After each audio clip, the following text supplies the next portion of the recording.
Shut up and sit down. Population composition, जनसंख्या संरचना. We have studied the distribution, density and growth of population so far. जो student हमारे videos को line से देख रहे हैं वो अभी तक जनसंख्या के वितरण, डिस्ट्रीब्यूशन, घनत्व, डेंसिटी और वृद्धि, ग्रोथ के बारे में पढ़ चुके हैं.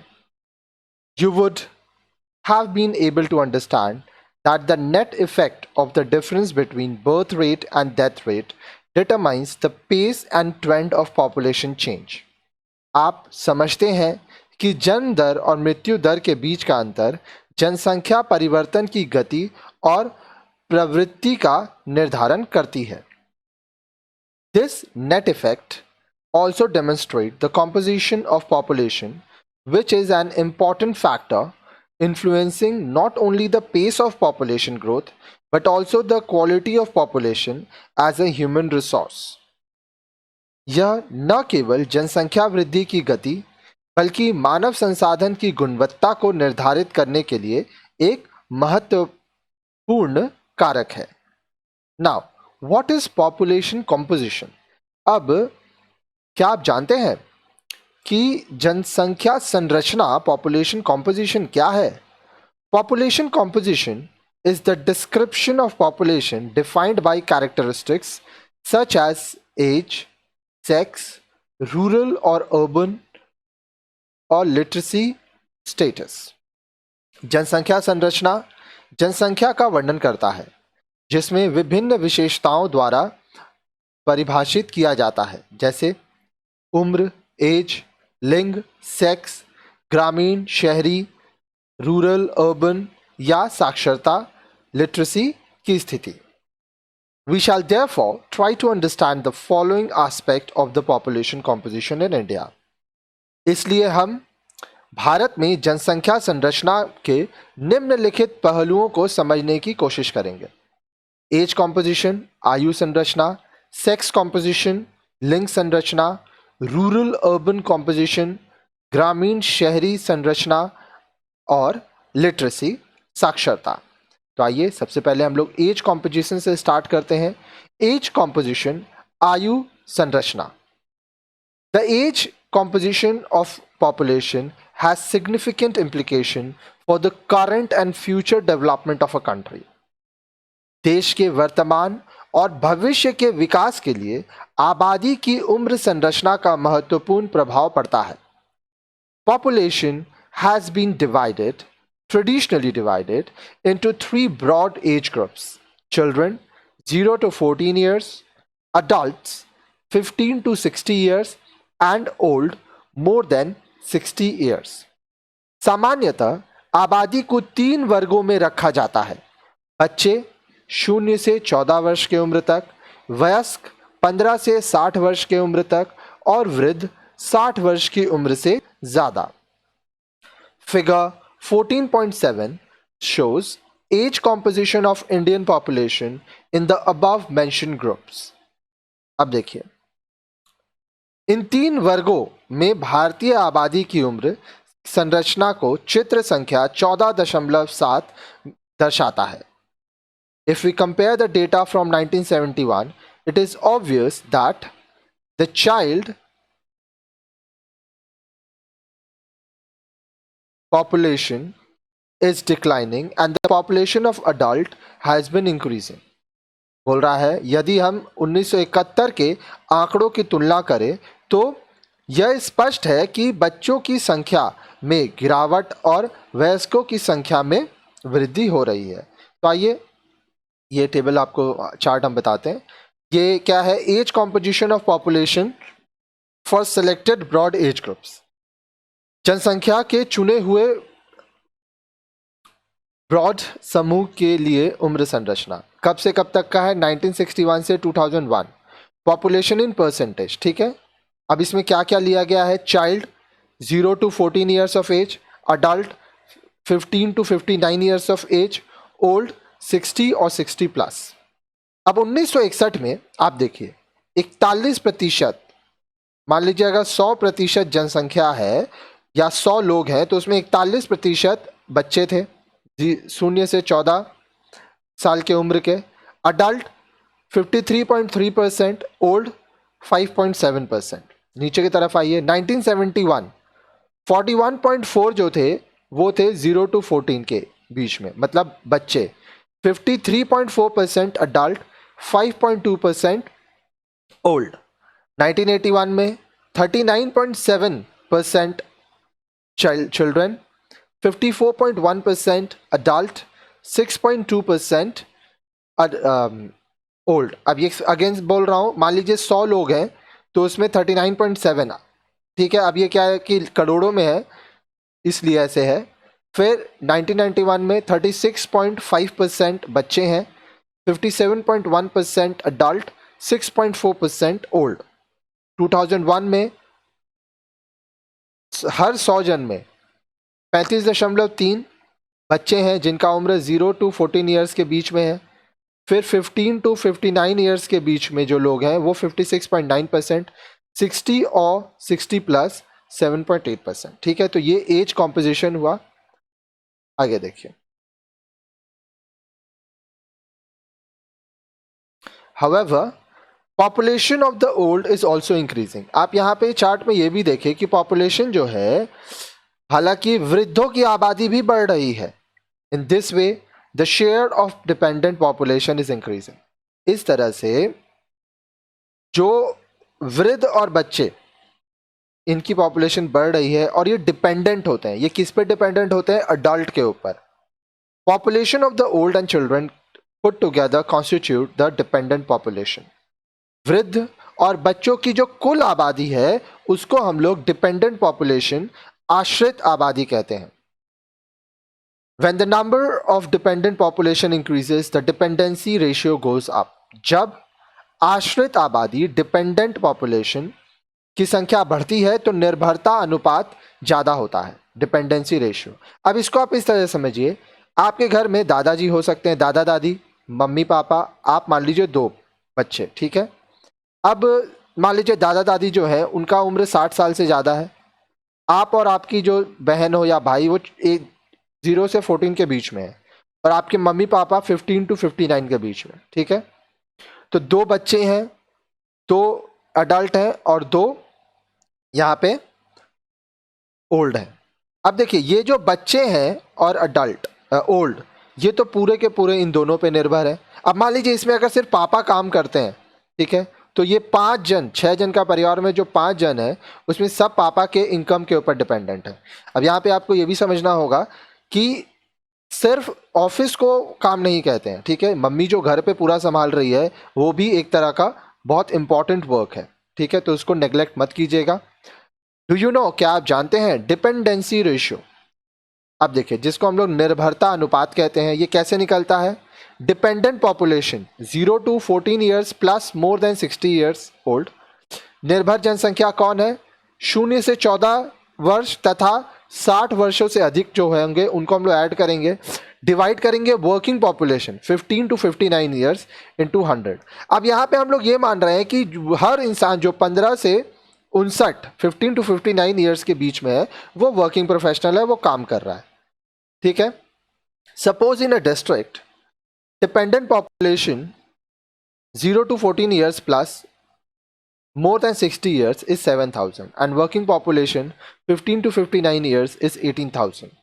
मान लीजिए कोई अगर जिला है, ठीक है, वहाँ पर 0 से 14 वर्ष और 60 वर्ष के लोगों को जोड़ते हैं तो 7,000 आता है, और 15 to 59 में 18,000। तो इसका कैसे निकलेगा? 7,000 डिवाइड बाई 18,000 इंटू 100। जब आप इसको काटेंगे तो आएगा 38.89, ठीक है। तो अप्रॉक्स में आप इसको 39 भी लिख सकते हैं। That means out of every 100%, 39 are dependent and 61 are working person. इस तरह से आप देख पा रहे हैं कि प्रत्येक 100 व्यक्तियों में 39 व्यक्ति निर्भर हैं, वो कुछ काम, मतलब पैसा नहीं कमा रहे हैं, वो 61 लोगों के ऊपर डिपेंडेंट हैं जो काम करते हैं। अब यहाँ पे आपको एक चीज दिया है, थिंक एंड पॉन्डर, सोचिए, विचारिए। Your grandparents being in the age group of 60 years and above belong to the dependent population group. आपके आपके जो दादा दादी हैं उनकी उम्र 60 से अधिक है, वे आश्रित जनसंख्या समूह में आते हैं। Do you think they are a burden? क्या आपको लगता है वे बोझ हैं? Are they not contributing towards the welfare of the family and society? If yes, how are they contributing? If no, why are they not contributing? ये answer आपको लिखना है, कमेंट सेक्शन में भी आप लिख सकते हैं, और अगर ऐप से पढ़ रहे हैं तो अपना नोट्स बनाइए, खुद से सोचिए। यहाँ पे बोल रहा है अपने दादा दादी की आयु 60 वर्ष से अधिक है, वे आश्रित जनसंख्या समूह में हैं। क्या आपको लगता है कि वे आपके परिवार पर बोझ हैं? क्या वे परिवार और समाज के कल्याण की दिशा में योगदान नहीं करते हैं? यदि हाँ, तो कैसे योगदान दे रहे हैं? यदि नहीं, तो योगदान क्यों नहीं दे रहे हैं? यह आपको बताना है। आगे देखिए, फिर आता है सवाल, adolescents as a distinct population group, किशोर एक अलग जनसंख्या समूह के रूप में। The latest approach to understand the age composition emphasizes the need to treat adolescent as a distinct population group. जनसंख्या के उम्र संरचना को समझने के लिए विशिष्ट समूह के रूप में युवा वर्ग पर जोर देना नवीनतम दृष्टिकोण है। Traditionally, we have been dividing population in 3 phases: childhood, adulthood and old age. परंपरागत रूप से जनसंख्या को हम 3 चरणों में विभाजित कर सकते हैं: बचपन, चाइल्डहुड, वयस्कता, adulthood, और बुढ़ापा, old age. But as we observe, there are many individuals who are neither children nor adults. लेकिन जैसा कि हम देखते हैं, कुछ लोग न तो बच्चे और न ही वयस्क होते हैं। If you yourself are in that phase of life, you must have experienced your parents or other adults telling you, why are you doing this? You are no longer a child. देखिए, बोल रहा है यदि आप अपने जीवन के उस दौर में हैं जब आप एडोलेसेंट हैं, तो आप अपने माता पिता या अन्य वयस्कों से कहते हुए सुने होंगे, क्यों तुम यह कर रहे हो? तुम अब बच्चे नहीं हो।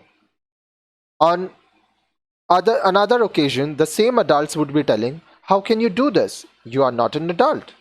अब देखिए, दूसरे समय वे ही वयस्क ये भी कहते हैं कि यह तुम कैसे कर सकते हो?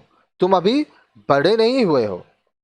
In fact, the phase of life between childhood and adulthood, say between the years 10 years to 19 or a few more years, is known as adolescence, and the persons in this age group are identified as adolescent. You may go through the text in the box to understand meaning of adolescent better. अब देखिए, वास्तव में बचपन और वयस्कता, childhood और adulthood के बीच जीवन के चरण को 10 साल से 19 साल या कुछ और साल के बीच किशोरावस्था के रूप में जाना जाता है। इस आयु वर्ग के व्यक्तियों को किशोर के रूप में पहचाना जाता है। किशोर के बारे में बेहतर जानकारी के लिए बॉक्स में दिए गए उदाहरण को आप पढ़ सकते हैं। ठीक है, तो अब यहाँ पे आइए देखते हैं, डू यू नो, क्या आप जानते हैं, व्हाट डज एडोलेसेंट मीन? किशोर से क्या मतलब होता है? United Nations definitions are based on number of years as follows. संयुक्त राष्ट्र यूनाइटेड नेशन की परिभाषा उम्र की संख्या के आधार पर इस तरह से है: adolescents 10 to 19 years old, किशोर 10 से 19 वर्ष के बच्चे, यूथ 15 to 24 years old, युवा 15 से 24 वर्ष के बच्चे, young people 10 to 24 years old, कमसीन 10 से 24 वर्ष के बच्चे। आगे देखिए, but adolescent as a population group may not be seen only in association with the precise number of years, as its periodicity varies from person to person. आबादी समूह के रूप में किशोरों को मात्र उनके उम्र के आधार पर ही नहीं देखा जा सकता, क्योंकि किशोरावस्था की अवधि हर एक व्यक्ति के लिए अलग हो सकती है। Adolescents belong to a developmental period which extends from the end of childhood to the beginning of adulthood. किशोर व्यक्ति के विकासात्मक अवधि के लिए इस्तेमाल किया जाता है जो बाल्यावस्था के अंत से वयस्क अवस्था के प्रारंभ तक होता है. Adolescence is defined as a period of physical, psychological, and social maturation from childhood to adulthood. The period extending from puberty to the attainment of full reproductive maturity. किशोरावस्था को उस अवधि के रूप में परिभाषित किया जाता है जिसमें शारीरिक, मनोवैज्ञानिक और सामाजिक परिपक्वता आती है जो यौवनारंभ से यौवनपूर्ण प्रजनन परिपक्वता तक होती है. As shown in the table 1.1, adolescents as a distinct population group constitute almost 22% of the total population. जैसा कि तालिका 14.1 यहाँ पे 1.1 लिखा है, एक्चुअली ये 14.1 होगा, में दिखाया गया है. किशोर भारत की कुल आबादी का लगभग 22% भाग विशिष्ट जनसंख्या समूह के रूप में है. This was in their share in 2001. यह प्रतिशत 2001 की जनगणना के अनुसार हमें पता चलता है. Their number is still growing and currently in 2009 their percentage share has increased. अब देखिए उनकी जनसंख्या जो adolescents है अभी भी बढ़ रही है. ये जो किताब है वो 2009 का प्रिंट है, तो बोल रहा है कि उनके प्रतिशत 2009 में इनकी हिस्सेदारी और बढ़ गई है और 2022 में अभी रिकॉर्डिंग हो रहा है तब तो ये और ज़्यादा ही हो चुका है. The National Population Policy 2000 identifies them as an underserved population group because their needs have not been specifically addressed so far. अब देखिए राष्ट्रीय जनसंख्या नीति नेशनल पॉपुलेशन पॉलिसी 2000 के अनुसार भी कम ध्यान दिए गए हैं समूह के रूप में माना गया है क्योंकि उनकी ज़रूरतों को अभी तक विशेष तौर पर संबोधित नहीं किया गया है. The policy describes various strategies to address different needs of adolescent. अब ये जो पॉलिसी बना यह जनसंख्या नीति किशोरों की विभिन्न आवश्यकताओं को संबोधित करने के लिए विभिन्न रणनीतियों का उल्लेख करती है. These are 1. Provide accurate information about physiological, psychological, and social changes and development that takes place during adolescence. 2. Develop the needed life skills to empower them to avoid risky situations and to attain sound physical, mental, and social health. 3.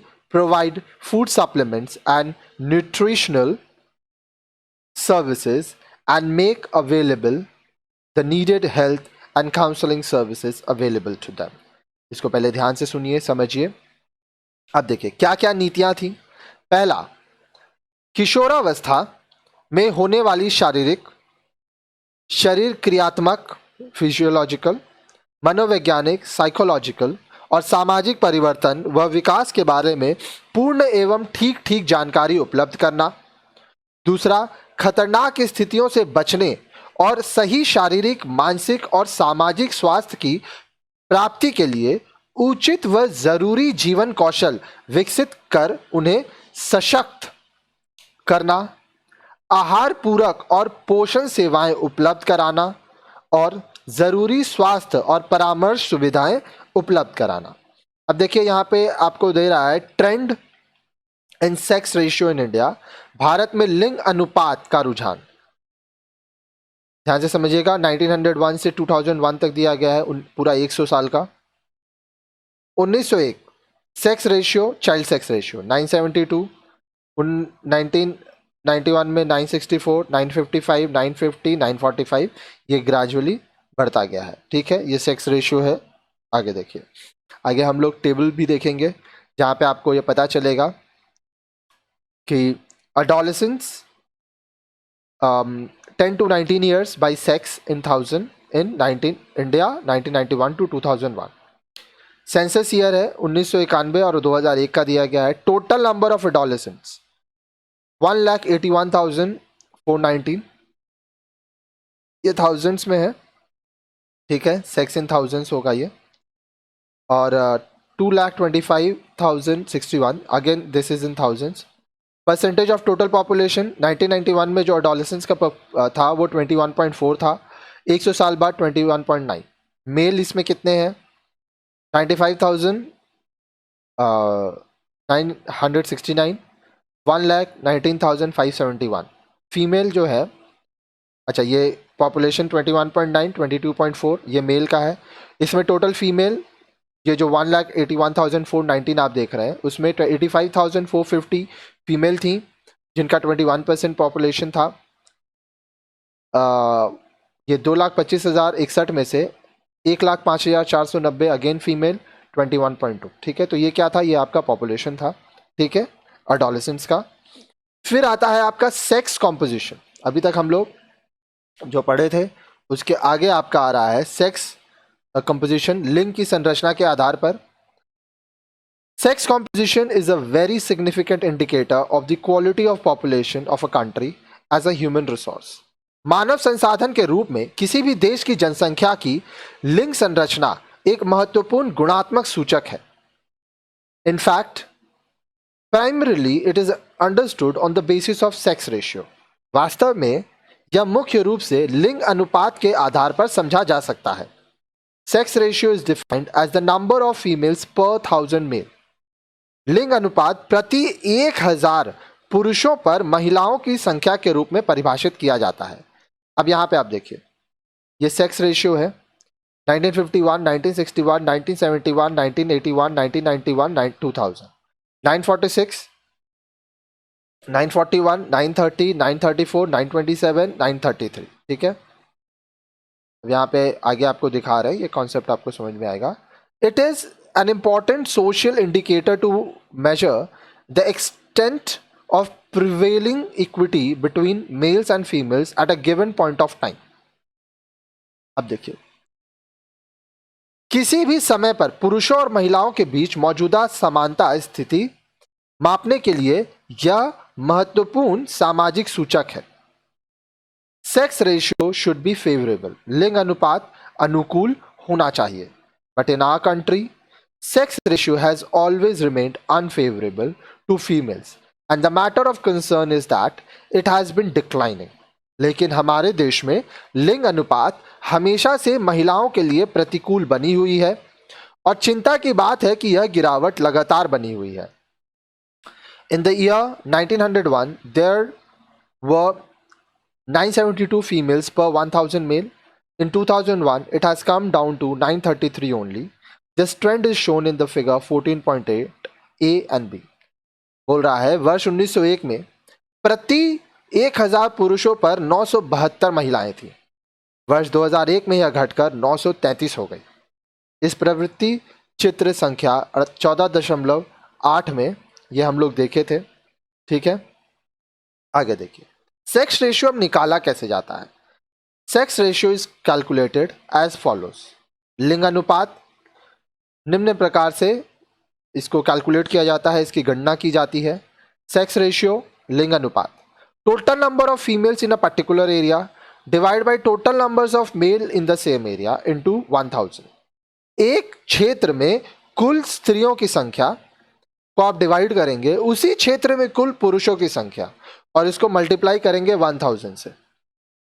Suppose in a district the total number of females is 12,000 and total number of male is 13,000. thus अब देखिए 12,000 महिलाएं हैं और 13,000 पुरुष हैं. गुणे 1,000 करेंगे multiply, काटने के बाद आएगा 923 females per 1,000 male. Now let us think why sex ratio is unfavorable in our country. आइए समझते हैं, विचार करें कि क्यों हमारे देश में लिंग अनुपात अनफेवरेबल है, प्रतिकूल है. It is primarily because of the prevailing discrimination against the females in our society. यह मुख्य रूप से हमारे समाज में प्रचलित महिलाओं के खिलाफ भेदभाव है. The favourable sex ratio is available only in one state and one union territory.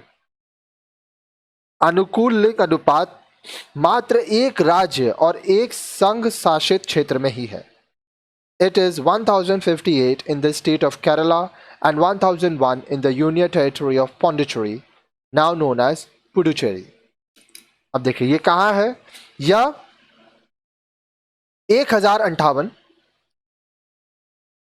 Kerala राज्य में, मतलब प्रति 1000 पुरुष में 1058 महिलाएं हैं, और पुडुचेरी जो कि यूनियन टेरिटरी है, वहां पर हर 1000 पुरुष पर 1001 महिला है। ठीक है, पौंडीचेरी को अब पुडुचेरी कहा जाता है। फिर आता है चाइल्ड सेक्स रेशियो, बाल लिंग अनुपात। The trend of decline in child sex ratio in the country is a matter of great concern. देश में बाल लिंग अनुपात में गिरावट भी की प्रवृत्ति बड़ी चिंता की बात है। The sex ratio in 0 to 6 year population, child population is continuously decreasing. 0 से 6 वर्ष की आयु बच्चा जनसंख्या में लिंग अनुपात लगातार कम होता जा रहा है।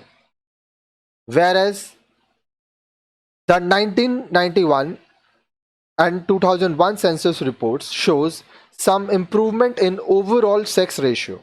The sex ratio of 0 to 6 years population has decreased sharply.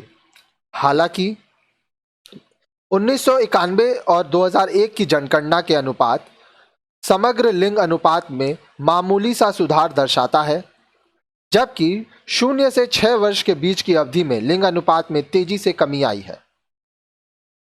Out of 228 states and 7 union territories, only in 4 states, namely Kerala, Mizoram, Sikkim, Tripura, and Union Territory of Lakshadweep, the child sex ratio is in tune with the overall sex ratio. अब देखिए, 28 राज्यों और 7 केंद्र संघ शासित प्रदेश क्षेत्रों, जिसको हम लोग यूनियन टेरिटरीज कहते हैं, में से केवल 4 राज्यों यानी केरला, मिजोरम, सिक्किम, त्रिपुरा और लक्षद्वीप जो है हमारा संघ शासित क्षेत्र में से केवल यही जो क्षेत्र है बाल लिंग अनुपात समग्र लिंग अनुपात के अनुरूप है। The worst affected states are Haryana, Himachal Pradesh, Gujarat, Punjab and Uttarakhand, and the union territory of Chandigarh and national capital region of Delhi. बुरी तरह से प्रभावित राज्यों में हरियाणा, हिमाचल प्रदेश, गुजरात, पंजाब और उत्तराखंड, और संघ शासित क्षेत्रों में चंडीगढ़ और राष्ट्रीय राजधानी क्षेत्र दिल्ली है।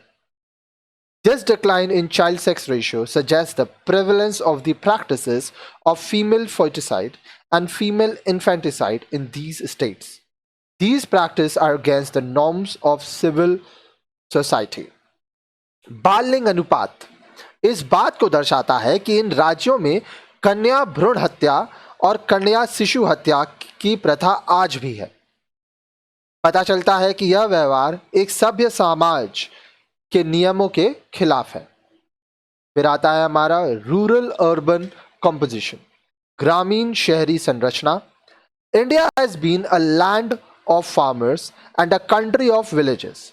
भारत किसानों की भूमि और गांवों का देश रहा है। At the beginning of the 20th century, 9 out of 10 persons used to live in villages.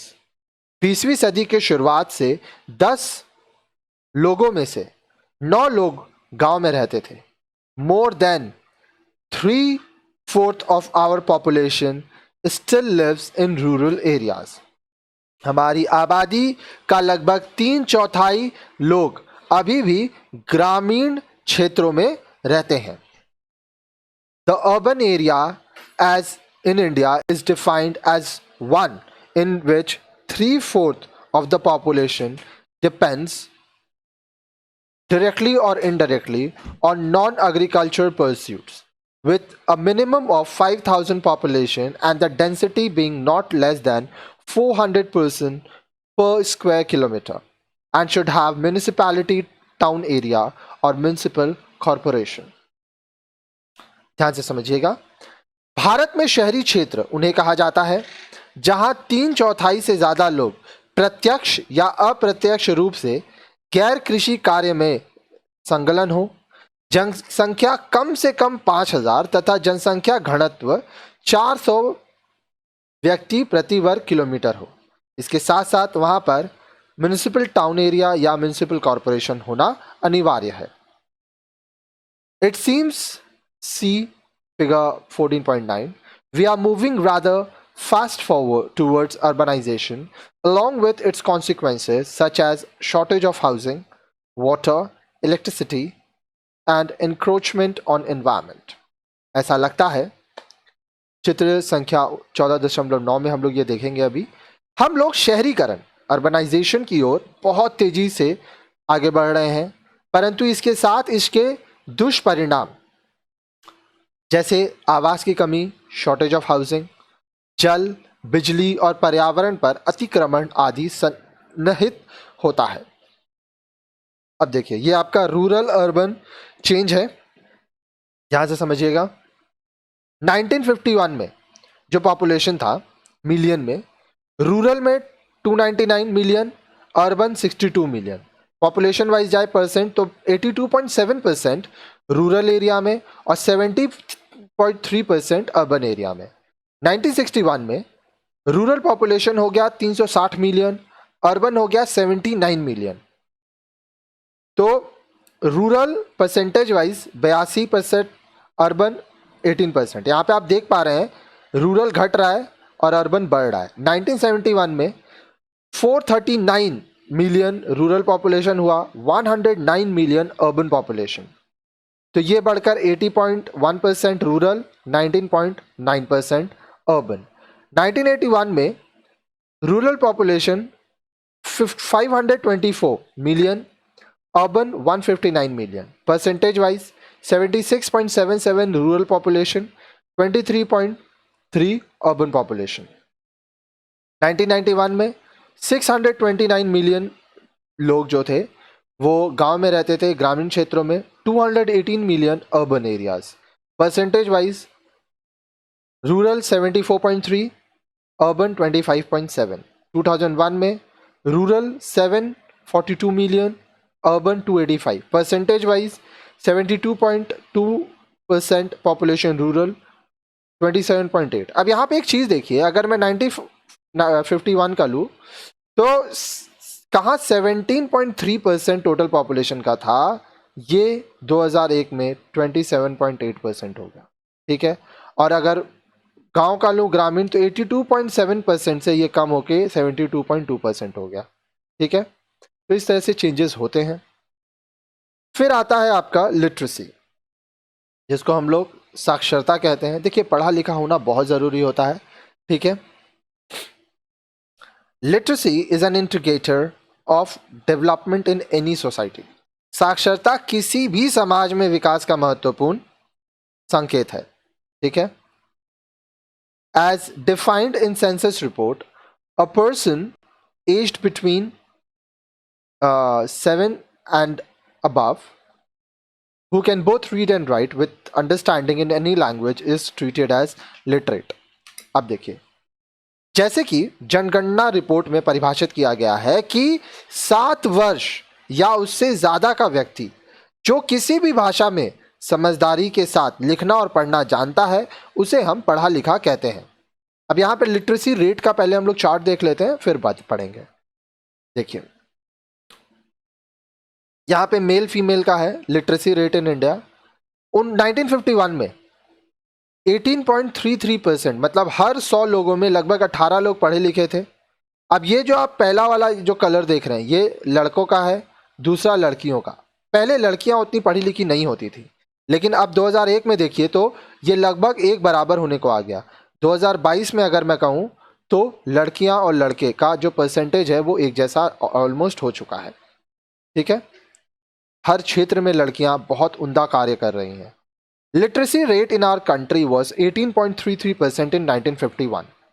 1951 में हमारे देश में जो लिटरेसी रेट था वो 18.33% था। इट हैज इंक्रीज टू 65.37% इन 2001। अब देखिए 65.37 बढ़ गया ये कब, 2001 में। Among various states in our country, Kerala has the highest literacy 90.86%, followed by Mizoram 88.49% and Lakshadweep 87.52%.